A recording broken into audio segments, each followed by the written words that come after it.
Hi everyone, welcome back to my channel. అందరు ఎలా ఉన్నారండి? నేనైతే చాలా బాగున్నాను. నేనైతే ఈరోజు దొండకాయ పచ్చడి అయితే చేస్తున్నా. ఈ దొండకాయ పచ్చడి మా నాన్నమ్మ రెసిపీ అండి, భలే చేస్తుంది ఆవిడ. స్టవ్ ఆన్ చేసి గిన్నె అయితే పెట్టుకుని ఇంకా ఆయిల్ వీటెక్కిన తర్వాత టమాటా కట్ చేసి పెట్టుకున్నాను కదా, అవి అయితే వేసుకుంటున్నాను. ఇంకా వేసి బాగా మగ్గ పెట్టుకోవాలి. అవి కొంచెం లైట్గా మగ్గిన తర్వాత పచ్చిమిరపకాయలు అయితే వేసుకుంటా. నేనైతే ఇట్లా పచ్చళ్ళు చేసుకున్నప్పుడు కొంచెం స్పైసీగానే తింటాను. పచ్చిమిరపకాయలు అయితే ఎక్కువగానే వేసుకుంటా. స్పైసీగా ఉంటేనే పచ్చడి టేస్ట్ బాగుంటుంది. 1 టేబుల్ స్పూన్ పసుపు అయితే యాడ్ చేసుకుంటున్నాను. అమ్మ వాళ్ళ ఇంట్లో ఉన్నప్పుడు ఎప్పుడు పచ్చళ్ళు తినాలన్నా కూడా రోటి పచ్చడి అయితే చేసుకునే వాళ్ళం. ఇంకా అత్తమ్మ వాళ్ళ ఇంటికి వచ్చిన తర్వాత అవకాశం లేదు. ఎక్కువ మిక్సీ వాడతాం కాబట్టి ఇక్కడ మిక్సీలోనే చేసుకుంటాం. ఎంతైనా రోటి పచ్చళ్ళు టేస్ట్ కదా. అట్లాగే 1 కప్పు తరిగి పెట్టుకున్న దొండకాయలు కూడా వేసుకుంటున్నాను. వేసి బాగా మగ్గాలండి. దొండకాయ మగ్గేదానికి చాలా టైం పడుతుంది. సిమ్లోనే పెట్టి మగ్గ పెట్టుకోవాలి.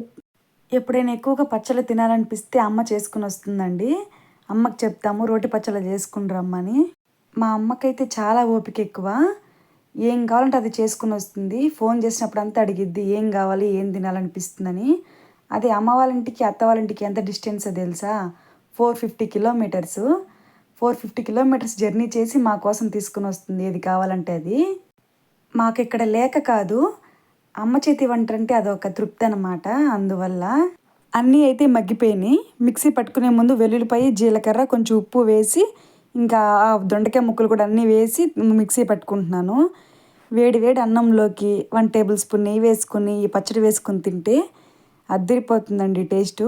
వీడియో నచ్చితే ఒకసారి మీరు కూడా ట్రై చేయండి, చాలా బాగుంటుంది. ఇడ్లీలోకి కూడా ఇంకా బాగుంటుంది టిఫిన్ సెక్షన్కి అయితే. వీడియో నచ్చితే లైక్ చేసి సబ్స్క్రైబ్ చేసుకోండి. Thank you for watching.